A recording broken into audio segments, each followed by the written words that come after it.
And that's where we are now, at Staysail Yankee 1. So we were back on watch this morning, 0700, and we've just had a couple of visitors to the boat.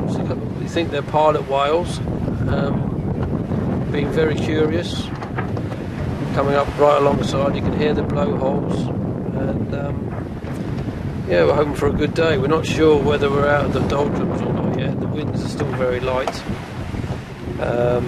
We're presently on a course, we've just tagged, and we're on a course of 120.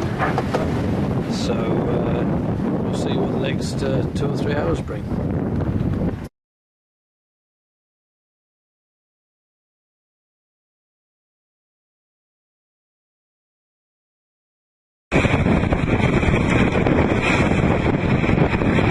James, quick sit rep, what's happened?